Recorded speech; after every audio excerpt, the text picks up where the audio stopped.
Une institution très respectée par les États-Unis, l'ambassadeur américain du Burkina au Burkina qualifie ainsi la commission électorale indépendante. Le diplomate en début de mission s'est rendu dans les locaux de la CENI, un signal fort qui traduit l'excellence du partenariat entre les États-Unis et la commission quand on sait que plus de 60% des observateurs envoyés par les ambassades pour le scrutin de 2012 provenaient de l'ambassade des États-Unis. Et de 4 pour la société burkinabé d'ORL. Les spécialistes du domaine sont venus d'Afrique et d'ailleurs pour le 4e congrès de la société.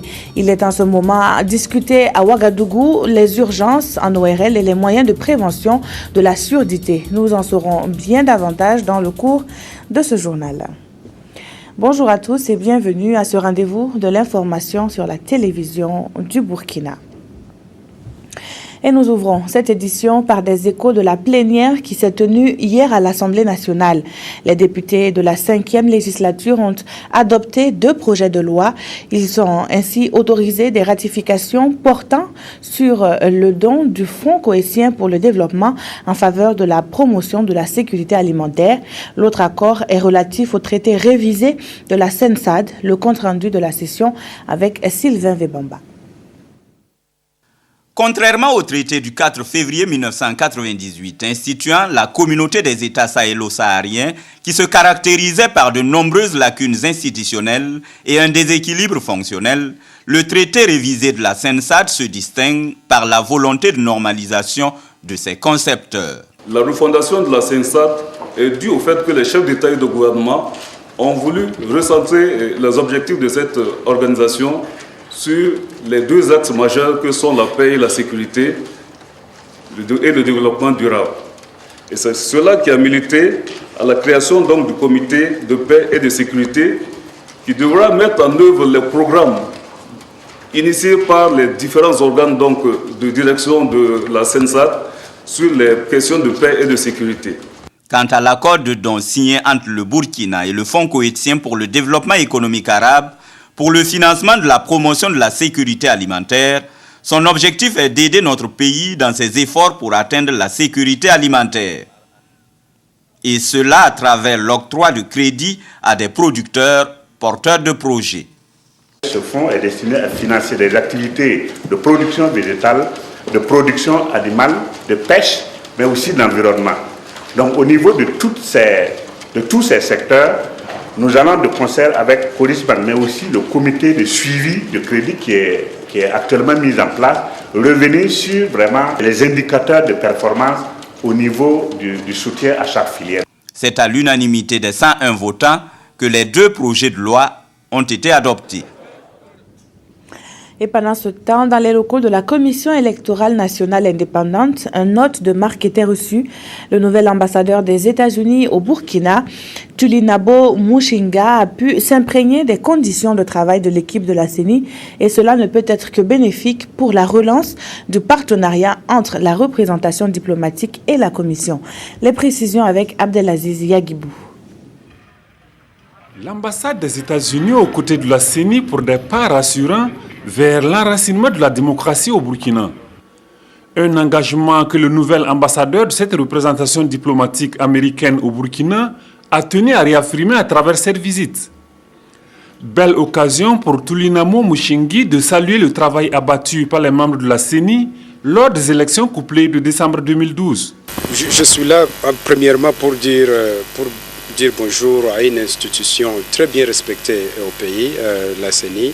Et nous, aux États-Unis, nous étions très agréablement, nous étions très contents de voir les résultats de 2012. Alors, ma visite ici, c'est d'abord pour voir qui était derrière des résultats si brillants, mais aussi pour voir quels sont les défis pour le futur. Pour le succès de ces élections couplées, l'action de l'ambassade des États-Unis aura été d'un grand apport. Lors des élections couplées en 2012, l'ambassade des États-Unis a mis en place une délégation de 46 membres pour l'observation des élections. C'est le contingent le plus gros, ça faisait à peu près 60% donc, de l'ensemble des organisations au niveau des ambassades pour effectivement observer le scrutin. Les États-Unis sont un grand pays démocratique.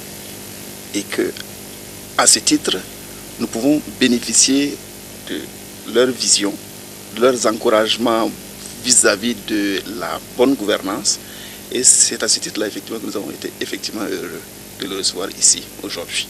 L'accompagnement du processus électoral au Burkina par l'ambassade des États-Unis se traduit aussi par des actions visant à améliorer l'instruction civique et surtout l'éducation au scrutin. Un cap que mettent dans la main les deux partenaires promettent maintenir et renforcer. Je vous le disais en titre, depuis hier, la salle de conférence du centre Paul Zungrana a des allures de centre médical et pour cause, ils y sont réunis les spécialistes en ORL, entendez otorhinolaryngologie ou encore, pour faire plus simple, ceux-là qui s'occupent des infections de l'oreille, du nez et de la gorge.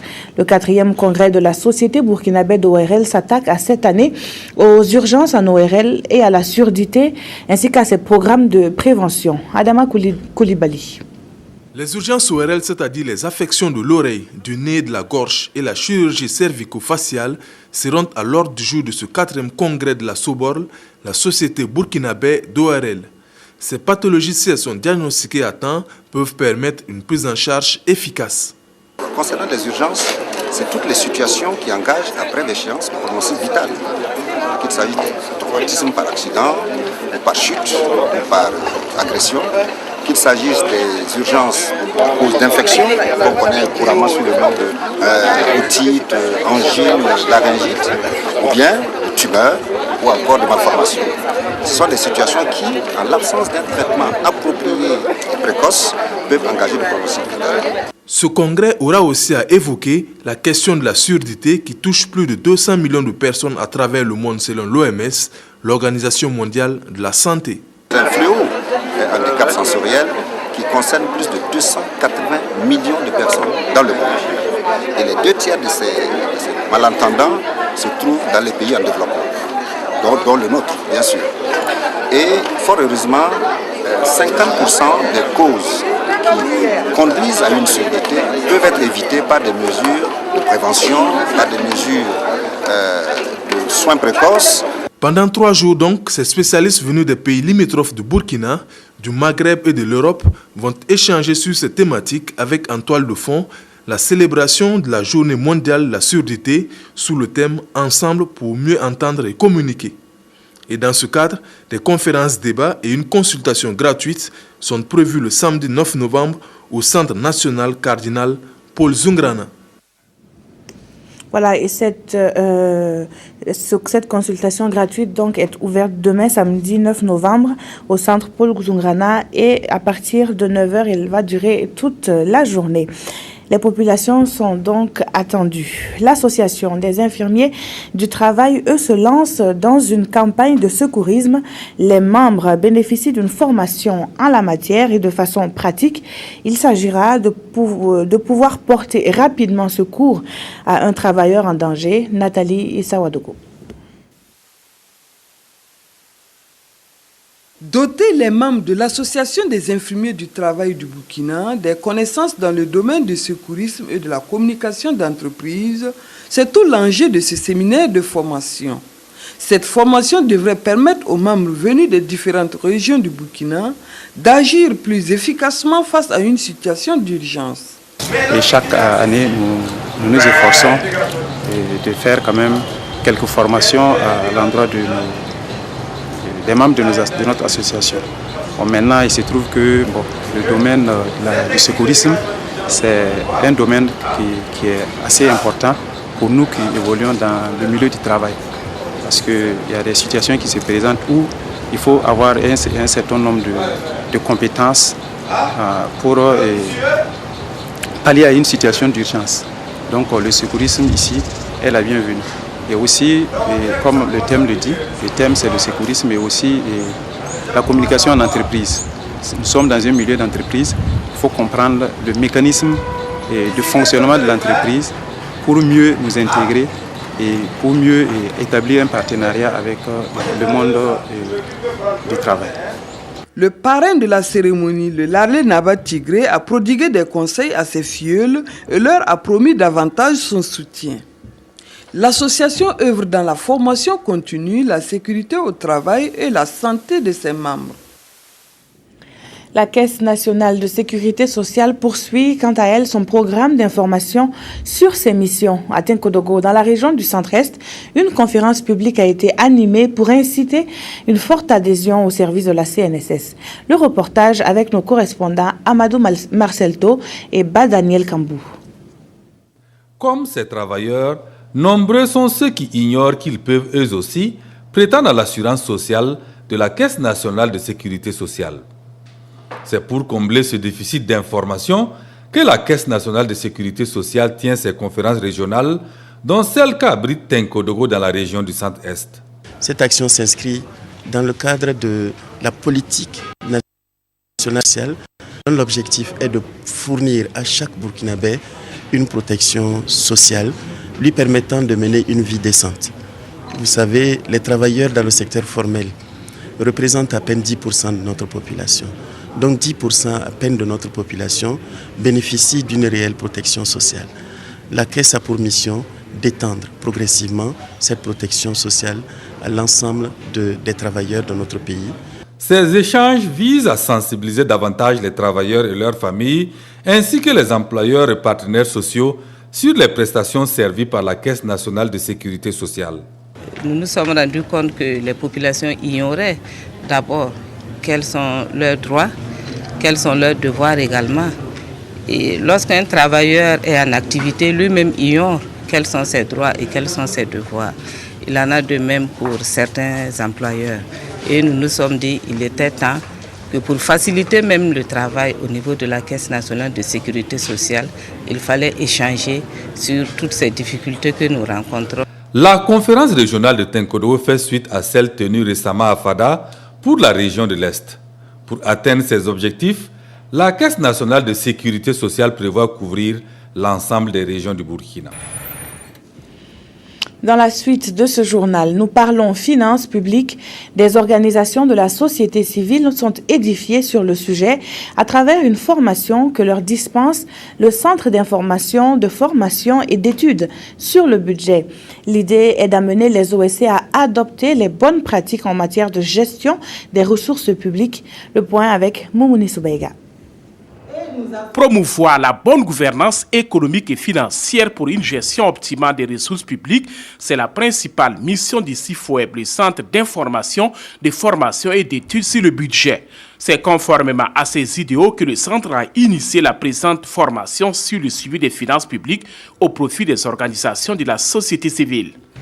Cette formation sur les finances publiques, plus précisément sur le budget, vise à donner les b.a.-ba aux organisations donc, de la société civile dans le but de leur permettre de pouvoir faire un contrôle citoyen sur l'action gouvernementale. Pour un bon déroulement de cette formation, le programme allemand dénommé Conseiller technique auprès du ministère de l'économie et des finances accompagne le CIFOEB.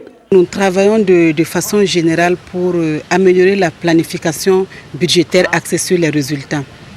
Et dans le cadre de nos interventions, nous avons deux composantes, dont une première qui est l'appui aux finances publiques et une deuxième composante qui est la transparence et le suivi et contrôle citoyen. Le processus budgétaire, le budget-programme, la politique sectorielle du ministère de l'économie et des finances, ainsi que l'identification du rôle des acteurs de la société civile dans le suivi des finances publiques sont des thèmes abordés au cours de cette formation.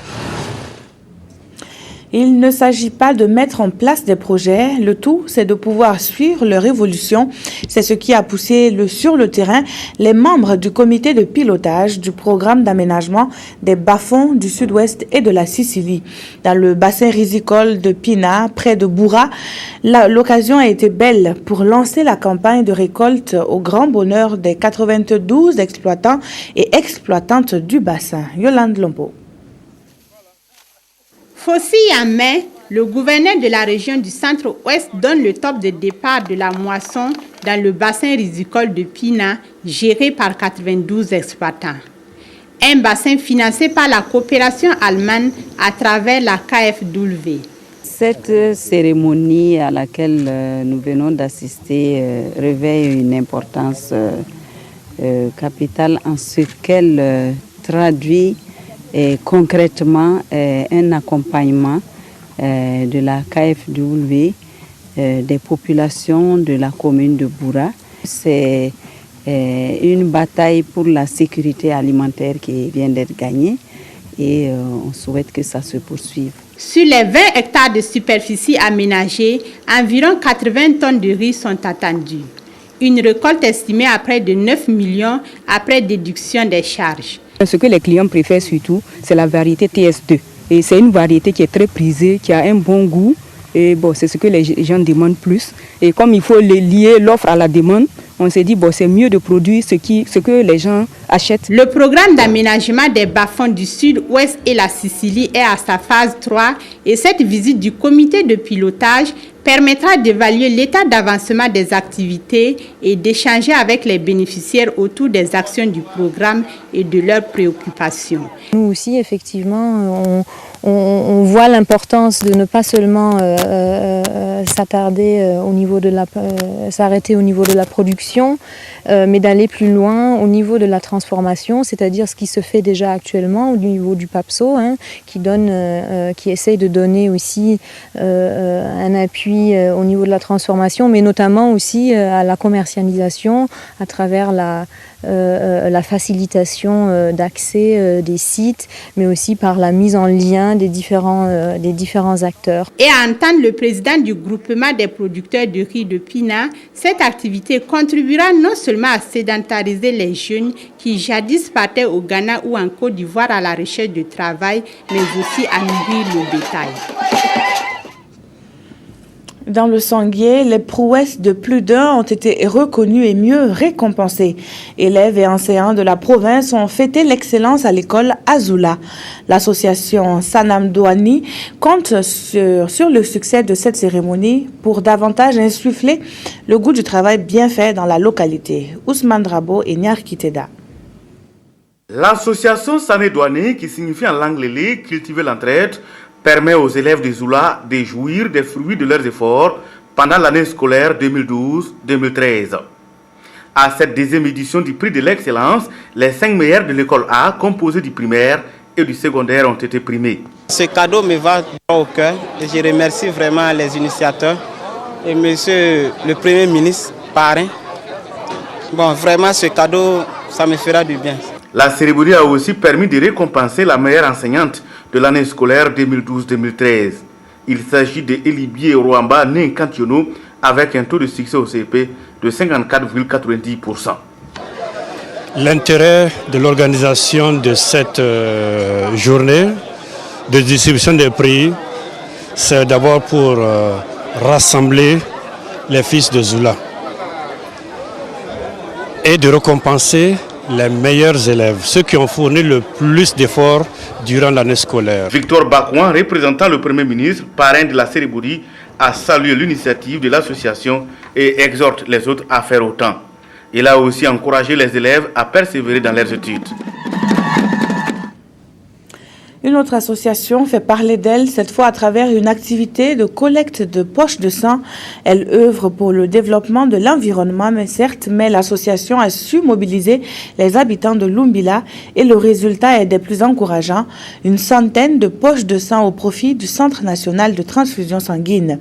Ismaël Diloma Sirima et Evelyne Dabiré nous en disent plus sur les activités menées dans la localité par l'association. Étendu, une aiguille dans le bras, cet homme donne son sang pour sauver des vies. Tout comme lui, bon nombre d'habitants de Lumbila ont fait le même geste. Ces actions ont permis au Centre national de transfusion sanguine de s'enrichir d'une centaine de poches. Nous faisons des dons de sang, surtout pour appuyer l'hôpital et nos frères et sœurs qui souffrent par manque de sang. Et on est en train de tourner un peu partout dans les communes de Ouagadougou et même dans les provinces, pour qu'on n'est pas au-delà même de la ville, pour quand même appuyer l'hôpital. Donc vraiment les bébés, les mamans meurent à cause du sang. Cette activité de collecte de sang a connu la participation des élus locaux. Nous savons que donner du sang, c'est sauver la vie. Et c'est dans cette vision des choses que, effectivement, nous avons accompagné la dynamique en mobilisant donc les jeunes pour donner du sang Nous, en le faisant, on le fait utile pour la personne, mais également pour nous-mêmes. Parce que demain, nous pouvons également être justement dans la même situation. Après Lumbila, c'est à Zignaré que l'Association pour le développement de l'environnement et l'intégration nationale compte poursuivre cette activité. Toutefois, en marge de ce don de sang, une activité de salubrité a été organisée, comme quoi le sang sauve la vie et un environnement sain contribue à l'améliorer. Coup de chance ou au pic de leur forme, peu importe si ce n'est le résultat, les écureuils du Bénin ont enregistré leur deuxième victoire face au MENA du Niger. Les étalons, quant à eux, ne se sont pas laissés faire par le Ghana. Bangba David Kafando revient sur la troisième journée du tournoi international de handball cadet pour les zones 2 et 3 qui se poursuit toujours au Palais des Sports de Ouagadougou. Le premier match de l'après-midi a opposé les écureuils du Bénin en vert face au MENA du Niger. Un match qui s'est disputé en présence du handballeur français Daouda Karaboué, champion olympique d'Europe et du monde. La première période de la rencontre est marquée par l'efficacité du jeu béninois. Les Verts jouent juste et sont à droite devant les buts. Le MENA subit et commet beaucoup de fautes. La sanction tombe. 3 joueurs sont expulsés. Le Bénin profite, creuse l'écart et s'impose par 39-32. Le deuxième match de l'après-midi a opposé les étalons en blanc face aux Black Starlets. L'entame de match est laborieuse pour les étalons qui ont du mal à suivre le rythme imposé par les Ghanéens. Mené 8-13, le Burkina Faso revient petit à petit dans la partie et parvient à jouer juste. Les Ghanéens sont acculés en fin de partie et subissent les assauts répétés de l'attaque burkinabé. Les étalons prennent l'avantage au score et s'imposent par 33-30. Je pense que les enfants, ils ont pris le match d'abord à la légère, hein, et ils ont compris que non, les autres sont venus aussi pour gagner. Et il fallait aussi se mettre au sérieux. On a durement travaillé, on les a rappelé ça, on a durement travaillé pour ça. Il faut qu'ils montrent à tout le monde qu'ils ont beaucoup travaillé et qu'ils méritent de gagner. Et que le handball aussi a besoin d'être soutenu. Voilà, donc on a rappelé tous ces objectifs-là à ces enfants. Ils ont compris, ils sont entrés dans les matchs, ils ont joué avec le cœur. Tout d'abord, j'ai reçu 1-2 minutes qui n'étaient pas justes. Mon coéquipier, le Dossade, a fait une faute. C'est ça qui m'a motivé à me battre pour mon pays. C'est pour cela que j'ai joué avec le cœur pour marquer le but. Pour la troisième sortie de la compétition, les étalons totalisent 2 victoires pour 1 défaite. Prochaine sortie pour les étalons le 9 novembre face aux éperviers du Togo. C'est la fin de cette édition. Merci d'être toujours au rendez-vous de l'information sur la télévision du Burkina.